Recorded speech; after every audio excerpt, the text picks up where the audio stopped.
Monsieur Ansoumane Kamara, venez.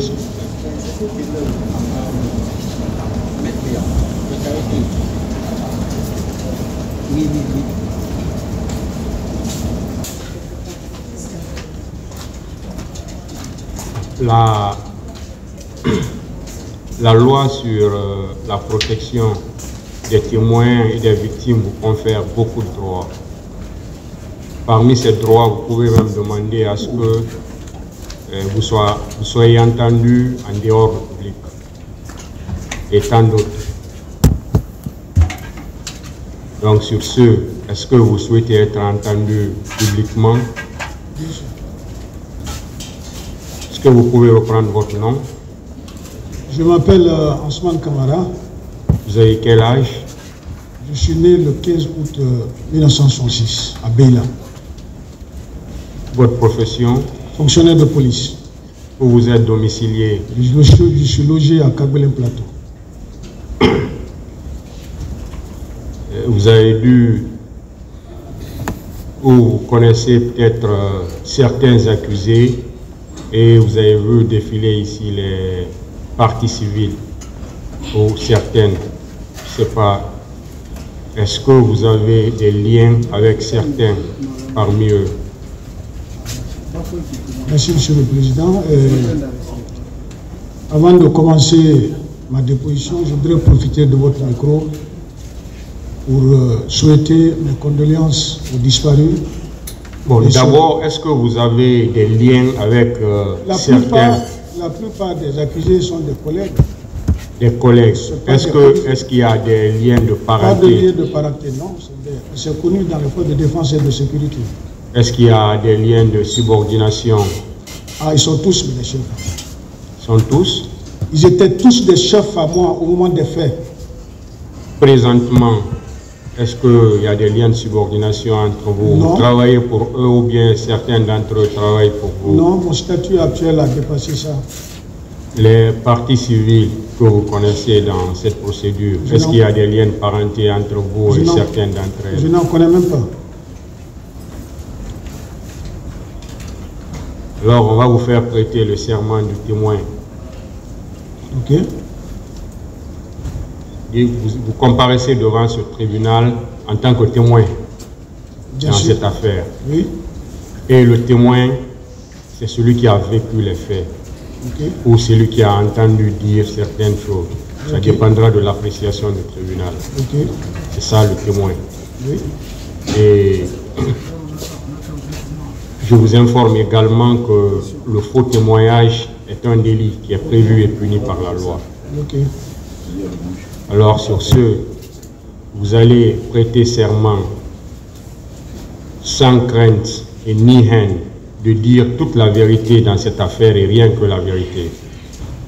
Sur ce, vous allez lever votre main droite et dire « je le jure ». Je le jure. Le tribunal prend acte de votre prestation de serment. Vous allez dire alors au tribunal tout ce que vous savez dans cette affaire. Bien. Merci, Monsieur le Président. Comme je disais à l'entame, je voudrais profiter de ce micro dans un premier temps pour souhaiter mes condoléances aux personnes disparues et souhaiter prompt rétablissement à ceux qui sont blessés le jour du 28 septembre et les jours suivants. Pour revenir aux faits, au moment des faits, j'étais le commandant de la CMIS numéro 1 Cameroun, qui était la seule compagnie d'intervention dans le cadre du maintien d'ordre de la police nationale. À la veille du 28 septembre, j'ai été appelé par le directeur général de la police nationale, en ce moment à la personne du commissaire divisionnaire Valentin Abba, qui m'a instruit dans un premier temps de consigner tous les hommes à la base sur instruction d'une réunion qu'ils avaient tenue à l'état-major général des armées, ce qui fut fait. Et le soir plus tard, il m'a dit que la manifestation est interdite, mais après planification, que je devais planifier mes hommes de la cimenterie en passant par l'arsenal jusqu'à la périphérie du stade. La périphérie du stade, les points qui m'ont été indiqués, c'était la Fondis, c'était, comment on appelle, l'Andrea Port, c'était comment on appelle, la station Oasis et à la Pharma-Guinée. Et que l'esplanade du stade, l'intérieur du stade, la porte du stade devait être gérée par la gendarmerie, le groupement de la gendarmerie qui avait pour base à l'enceinte de la mairie de Dixie. Donc la police n'avait rien à voir avec les installations du stade, voire même l'esplanade du stade. Donc, et il m'a été ordonné de planifier les gens très tôt. Donc à 4 heures, on a fait la mise en place. Sur mes instructions, les chefs de section ont fait la mise en place. Et vers 5h30, moi je suis sorti pour contrôler l'effectivité de la présence des hommes au poste indiqué. Je suis resté dans cette tournée. Dans les bandes de 9h, je devais être du côté de Koza. J'ai été appelé par le directeur général pour me dire: commandant, tu es où? Je dis: ah, je suis en train de contrôler, je suis en haute banlieue. Il dit: ah, laisse tout, viens. Selon les renseignements, il paraîtrait qu'il y a des petits regroupements qui sont en train de se faire au stade. Viens constater. J'ai foncé, je suis venu. Effectivement, il y avait des petits regroupements, mais il n'y avait pas assez de monde. Je lui ai rendu compte. Il a dit: non, ça ne se doit pas, disperser les. Sans effort, on a parlé aux gens, ils ont quitté. On est allé, on a poussé le dispositif jusqu'à la Oasis, à la station Oasis.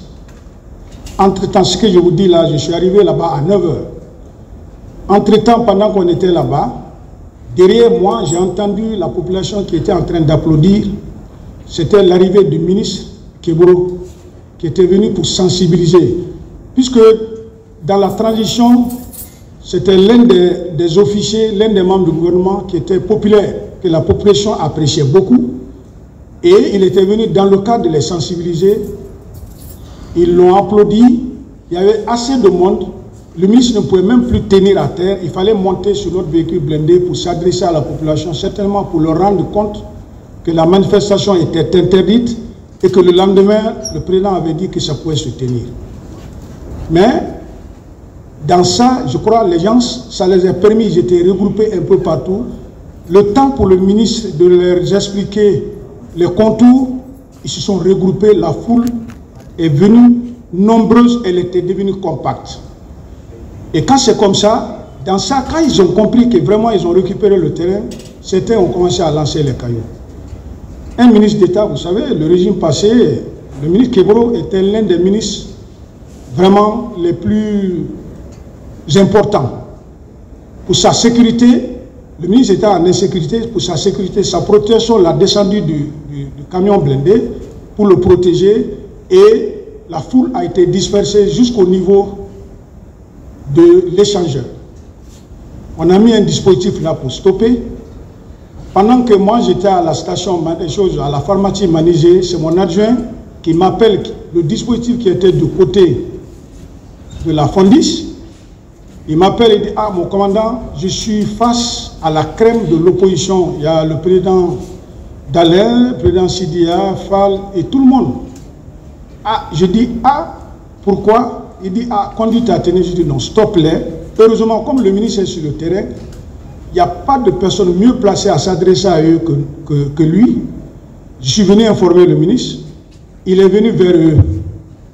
Le temps pour le ministre de discuter avec eux, pour leur demander, pour que la manifestation ne se tienne pas, la population a démonté le dispositif qui était derrière du côté de Dixine.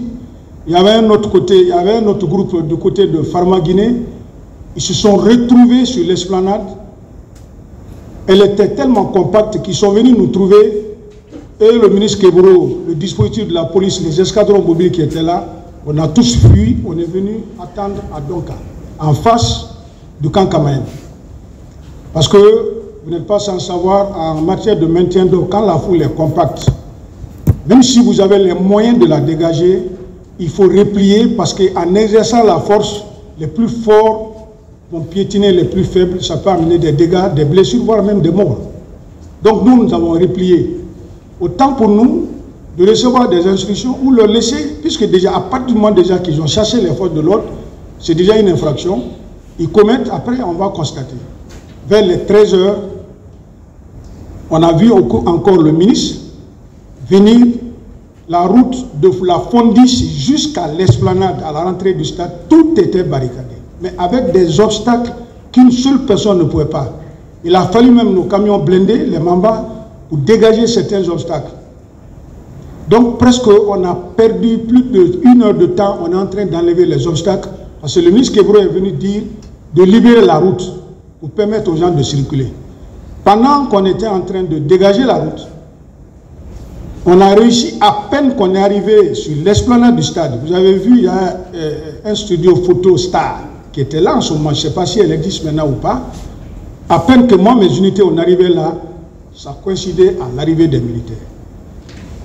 J'ai vu 2 camionnettes de l'armée, vous savez, la présidence, la protection du président d'Addis, ils avaient 2 camionnettes Toyota, très bas, les agents s'asseyaient dos à dos.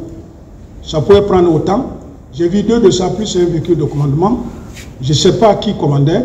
Les agents sont descendus, ils sont rentrés dans le stade. Entre-temps, j'ai vu le commandant Toumba qui venait seul. J'ai entendu ici dire que j'ai vu qu'il est militaire, d'accord, mais je l'ai vu venir à pied, mais enfoulé, c'est-à-dire à pas géant, pour rejoindre les autres. Mais ça trouvait déjà, les éléments qui sont venus dans le camion étaient déjà rentrés dans le stade. Mais ça fait déjà des coups de sommation. Et puisque nous-mêmes, les moyens lacrymogènes qu'on avait étaient finis, et on était désarmés, nous-mêmes on s'en sentait en danger. J'ai pris tous les éléments parce que moi, ma compagnie, tout le monde n'était pas avec moi. La brigade qui était avec moi, je les ai pris, on est rentré au commissariat spécial du stade. Je dis, là où nous sommes là, nous, notre mission est terminée. Là où les militaires débarquent, surtout où il y a les armes, on ne peut pas. Donc, on est rentré là. C'est là où on est resté. Les militaires sont rentrés. Il y a eu des tirs. Quelque temps après, j'étais arrêté à la sortie du commissariat spécial du stade. J'ai vu le commandant Toumba venir avec des leaders protégés, venir les embarquer blessés, venir les embarquer. Je ne savais pas où il les amenait en ce moment-là. Je ne peux pas dire qu'il les envoyait parce que je n'ai pas communiqué avec lui. C'est ici que j'ai appris qu'il les envoyait à la clinique. Mais réellement, il était en train de les protéger. Ils étaient dans ses mains. Ils n'étaient pas menacés. Suivi après du ministre Kebro aussi, qui avait certains leaders, y compris le président de l'UFDG. Ils sont partis. Nous étions là. Après, tout le monde a quitté. Il y a eu un silence de mort. J'ai cherché à joindre le directeur général, M. Valentin, à travers le numéro du chef de cabinet Toupou, parce que j'ai essayé le DG, ça ne passait pas. Je suis passé par le chef de cabinet, je lui ai dit où vous êtes. Il me dit qu'ils sont au camp Samori, ils sont au PC. Parce que je crois qu'il y a un poste de commandement qui avait été installé, où les chefs de corps se retrouvaient pour suivre les événements en direct. Et les radios privées venaient d'être créées, donc on pouvait suivre en direct ce qui se passait. J'ai dit, tout travail cessant, dit au DG de venir constater ce qui se passe maintenant au stade et il va rendre compte à qui de droit. Aussitôt, ils sont venus, parce que nous, on n'a pas pu rentrer dans le stade, mais le stade annexe, la rentrée principale du stade annexe, il y a des gens qui étaient fracturés, ils étaient blessés, ils se débrouillaient, il fallait les porter assistance. C'est ainsi, la Croix-Rouge est venue, ils avaient commencé à ramasser, le DG est venu, je les ai accompagnés, ils ont constaté les faits, on est rentré dans le stade, c'est là-bas, moi-même j'ai vu des blessés, j'ai vu certains morts de mes yeux et nous sommes sortis, ils sont partis. Mais nous, nos dispositifs, on n'a pas démonté à haute banlieue. La brigade qui était avec moi, parce que j'étais avec 2 groupes d'intervention, de 5-5, ça fait 10, nous sommes rentrés à la base. Pour aller gérer, parce qu'il y avait des raflés qu'on avait emmenés à ma base. Pour aller gérer et essayer de contrôler les autres, de ne pas quitter à leur poste, parce que déjà la situation était dans les mains des militaires. C'est là-bas, moi, ma mission s'est arrêtée, je n'ai plus rien suivi après. Voilà, Monsieur le Président, c'est ce que je sais.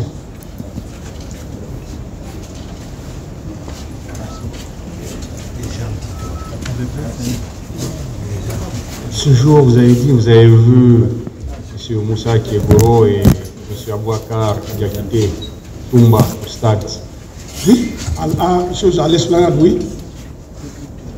À part ces 2, qui d'autre vous avez vu? À part le colonel, le ministre Kebro et le commandant Toumba, c'est après c'est le général Baldé qui est venu. Lui aussi, il est venu en contrôle. Mais vous voyez, le général Baldé, le niveau qu'ils avaient, le ministre d'abord Kebro était un ministre d'État. En tant que commandant de compagnie, j'étais capitaine. Même pour s'approcher de... C'était pas facile. Quand le chef d'état-major de la gendarmerie aussi est venu, il était en contrôle. Je l'ai vu, il voyait la position de ces hommes. Donc, à part ces trois-là, je n'ai vu personne. Et j'ai vu, je m'excuse, j'ai vu Marcel. J'ai vu Marcel, mais il n'était pas aussi... Marcel même était en civil. Vous savez, vous avez été entendu par les juges d'instruction. Bien sûr, le doyen Diawara. Et vous vous souvenez de tout ce que vous avez dit sur lui? Je me souviens.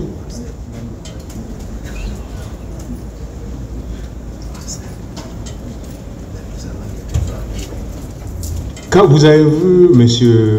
Toumba, M. Abouakar Sidiki, moi Abouakar Diakité dit Toumba, oui. Qu'est-ce qu'il faisait? C'est ce que je vous ai dit. Je l'ai vu à pas géant, il cherchait à rentrer dans le stade. Rien. Il était débraillé, sans ceinturon même. Et vous l'avez vu ressortir du stade? Je l'ai vu à la sortie du stade. Cette fois-ci, il avait certains leaders en main. Et ça, c'était dans le cadre de la protection, parce que ceux-ci se lamentaient de douleur quand même. Ça a pris combien de temps? Hein? Ça a pris combien de temps? Vous l'avez vu rentrer, vous l'avez vu ressortir? Non, Monsieur le Président, je n'ai pas pu chronométrer ce qui reste leur rentrée et leur sortie.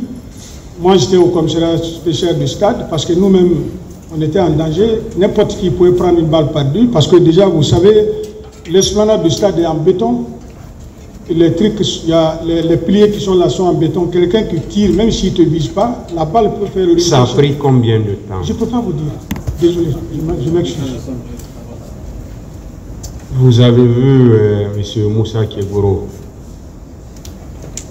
l'esplanade, ou bien vous l'avez vu aussi rentrer dans le stade? Non, le matin, ce que je vous ai dit, il était à l'esplanade, mais il est rentré au même temps que les autres. Ils sont rentrés à l'intérieur avec ces hommes. Ces hommes, il était avec qui quand vous dites ces hommes? Oui, ces hommes, les choses, comment on appelle, la protection, sa protection, ceux qui étaient, la brigade qui était avec lui. Quelle brigade? Vous devez vous souvenir du nom de cette brigade. Quelle brigade? C'est les services spéciaux. On les appelait les services spéciaux. Il était avec un groupe mixte, police, gendarmerie. Il est rentré avec ceux-ci dans le stade. Oui. Vous l'avez vu? Oui, ils sont rentrés au stade, oui. Et vous les avez vus ressortir?